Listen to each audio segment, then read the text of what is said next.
আমারি কণ্ঠে তুমি তোমারি বাণী তুলেছ, বুকের দেরাজ তুমি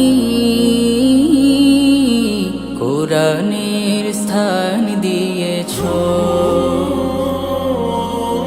এত ভালোবাসো কেন মালিক আমায়, কি করে শুকুর তার করি আদায়।